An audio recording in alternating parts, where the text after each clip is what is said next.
All right, here I am talking with Kevin and TaCarra, who have done a kind of an interesting deal. I think you'll like it. Like to look at what they did. I mean, of all the people that I've done deals with, I have to give these people the top A plus credit for giving you a clear, crisp idea of the before and after. You know, it's you'd think everybody would do it that way, but guess what? They don't. So there you go. All right, so here, let me just get this thing to go to the next page. All right, so here we are.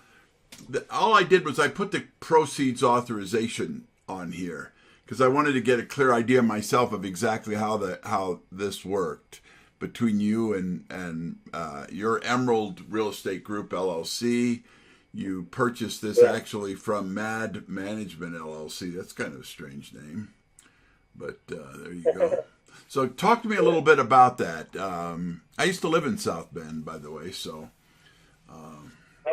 actually Mishawaka. I said South Bend, but gives my age away, but it was back in the days of Hanratty and Theismann as quarterbacks at Notre Dame. That's a long time ago. Yeah, wow. Yeah, the era of era. That's when I was there. Okay. So talk to me a little bit about how you did this, how you found it, what you got you going on it, etc., if you wouldn't mind.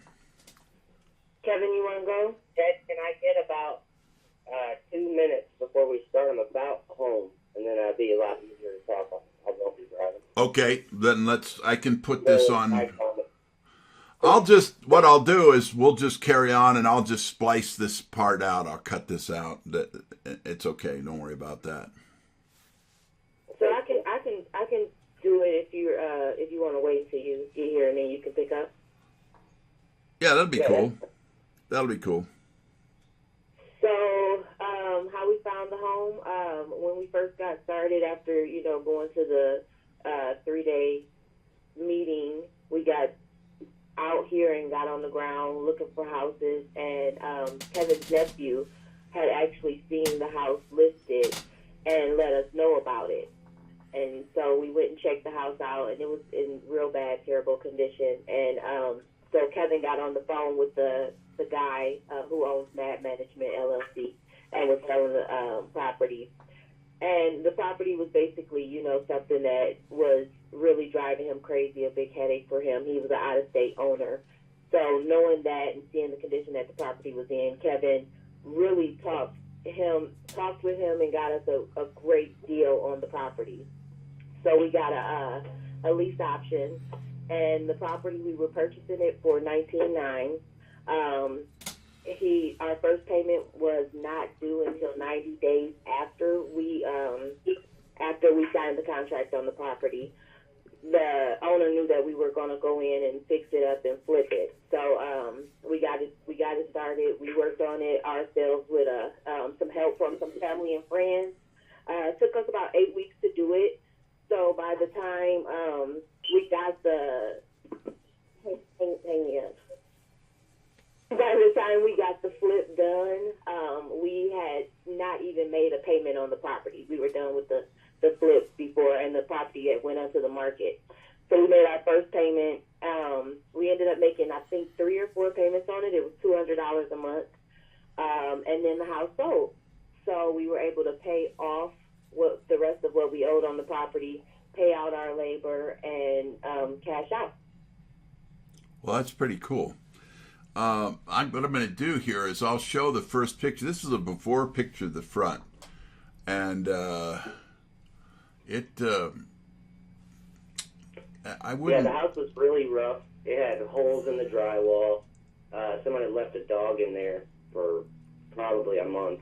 There was feces everywhere. The floors were so soaked with urine that we had to rip them out and replace the subfloors. The stench was incredible. Terrible. But yeah, I mean, basically, the first thing they taught us, if you want a good deal, you make your money when you buy, and you got to find a motivated seller. So when we found out that this property was this guy's migraine for 4 years, I don't know. I looked at it. I talked with TaCarra. We decided that originally we weren't going to flip it. We were going to put $6,000. maybe $2,000 into it, rent it out, and cash flow, $150, $200 a month. And the guy that was selling it said, well, listen, if you guys flip it and you do a good job, we'll partner up. So he kind of convinced us to flip it. So TaCarra had already left her job to do real estate full time. At that point, I left mine, and we just jumped in and haven't looked back. Well, that's cool. Let's take a quick look at this is the before picture of the front. Here we got the after picture. I would have to say there's a little bit of difference there. You really did a nice job of cleaning this thing up and making it look really, really snazzy. So Thank you. it is. It's just really, really, you wouldn't think you could make it look that nice from what it was before, but you sure did.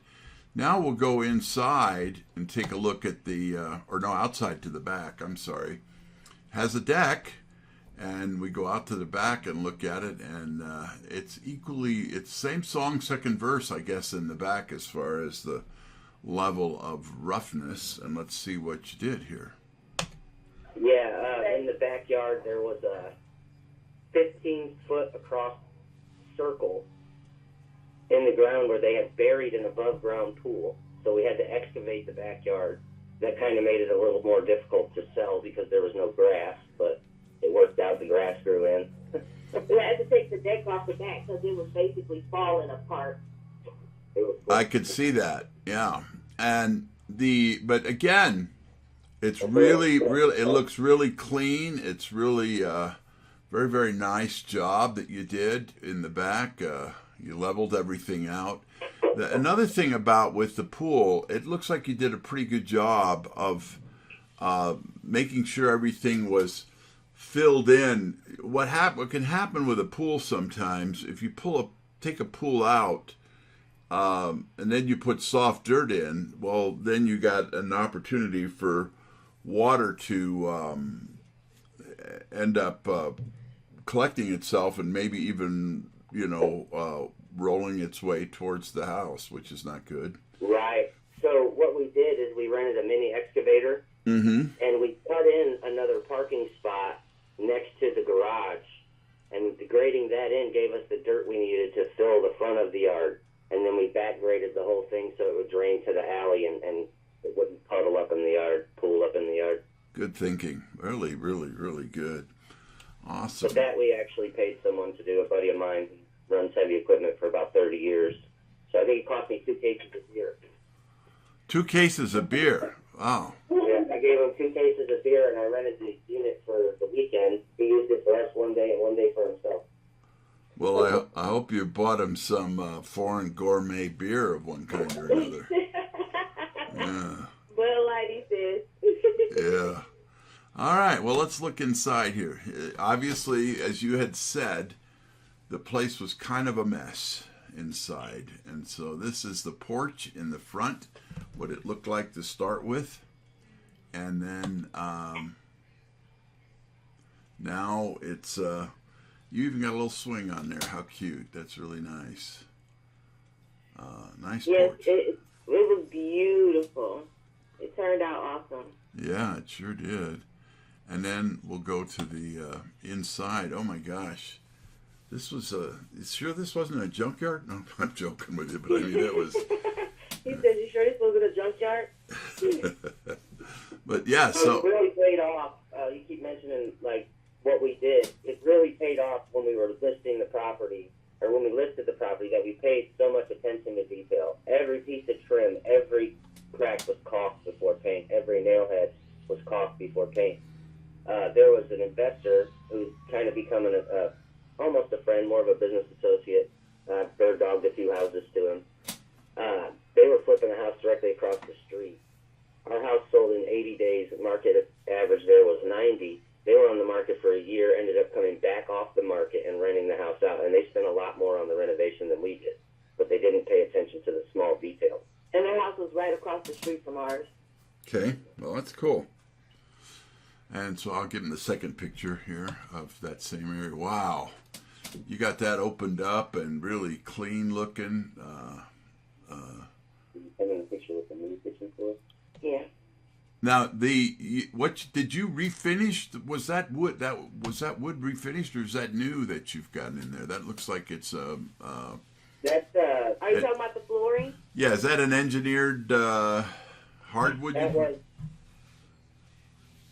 was some 69 cents a square foot laminate hardwood. I'll be darned. I prefer the laminate to the pergo. I really do. We've got to where we really like the vinyl laminate now, but at that time it was about budget. You know, this was a low end flip. We were trying to do it for as little as possible and still do a really good job. Mm-hmm. Well, you achieved that. I think anybody who looks at this is going to see that you really did it. And I like your choice of colors. You can't argue with it. You know. Thank you. You know, Yeah, that gray was recycled paint from the Restore. We paid $5 a gallon for it. That's why we got the gray. Well, you did the right color. The gray is in right now. It really is. Yeah. It is. It's very I've actually became friends with the kid that bought it from us. He's a graduate student at Notre Dame. He's going to be a scientist. I'll be darned. Well, and he'll probably make money on it over time, I would think, too. All right, here's the bathroom. Yeah, he can rent it out to other graduate students once he leaves. Oh, No yeah. point in stopping it, you know. Can't argue with that. All right, so boy, the bathroom, you cleaned that up nice. You really got that. That's done. When you put a new shower head in there. Ended up refinishing the tub. Mm-hmm. Just enamel, roll-on enamel they sell at Menards. Sand it down, refinished it. We put a couple coats on there. We reused the vanity. We replaced the toilet, the surround. I replumbed the whole bathroom. New fixtures. Yeah, new fixtures. Put in an exhaust fan. I didn't have one. Yeah, new lighting. Yeah. We had an extra kitchen cabinet that we took out of the kitchen because it just didn't make sense where it was. So I stuck it in the bathroom above the toilet, so there was some storage in there. Yeah, because there was no storage in there before. It was just a random cabinet.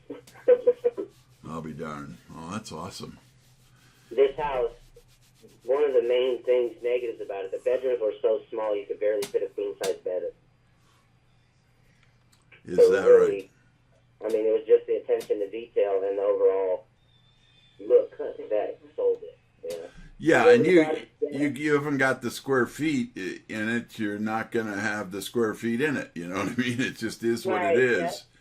yeah. And you can make it look as nice as you can and make it presentable. And they'll live with certain things.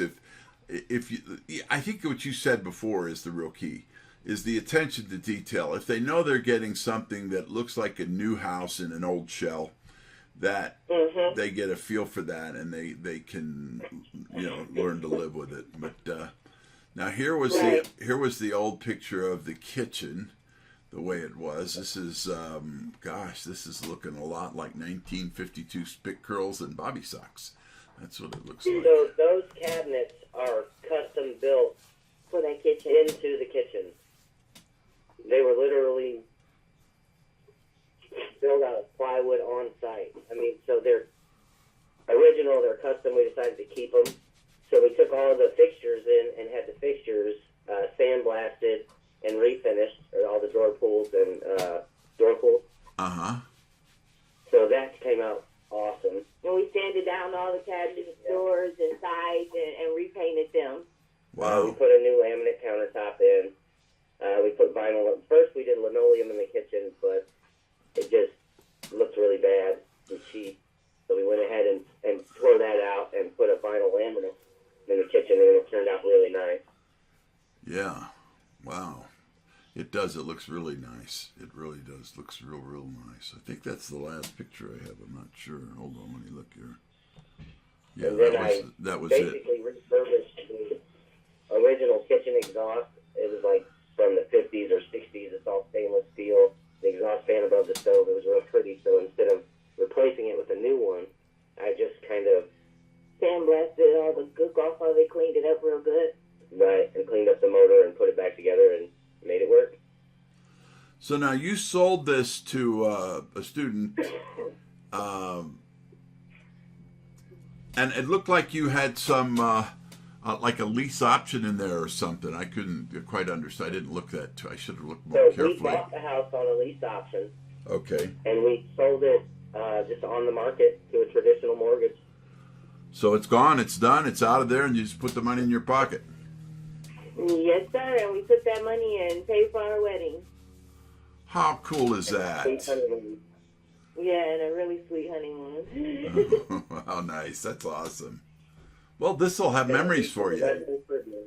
This will Yes, be definitely. this will be memories for you. Now, talk to me a little bit about the future, where y'all are going, what your plans are. So, because, like Kevin said, when we originally got this house, we were not planning on flipping it. We were planning on renting it out. But the guy that we were purchasing it from, he has been doing real estate for a long time, about 22 years. And he told us if we decided to go ahead and flip the house, and we flipped it successfully, did a good job, that he would be willing to partner up with us because he lived out of state and he wanted to get started in this area. So because we did such a good job on that flip and we made a really good profit margin on it, he decided to go ahead and partner with us. So now we are doing another really big flip. We actually bought this home for $55,000. We're going to put about $150,000 into it, and market value for it to sell, ARV, is about $330,000. We've got a couple of more houses. We got 12 houses that we got in the tax sale here, and we've got 5 of them on lease options right now, and we've got a couple of more that we've got cash buyers looking at. So really getting into this partnership from our first flip has just shot us off. We've got more flips going on. We've got lease options going on. Kevin's doing bird dog deals. He's done a couple of wholesale deals. So we're really putting our both feet into it and just going. We're trying to make money every way we can. And one thing that the training brought to my forefront in my mind is every house has money in it. You just got to figure out the angle to get it. So, I mean, there's so many properties. I was riding around with a buddy that does HUD inspections, and we were looking at 100 properties a day. And there's just so many properties to look at. You gotta narrow it down. You gotta remove the clutter and focus on properties that are really gonna make sense. Yeah. Well, Right areas, you know. So you landed a guy that did he used to live in South Bend and then moved somewhere else, or what? No, he had never been to Indiana. And yet he bought a bunch of stuff in Indiana. That's interesting. He bought it online for like $3,500.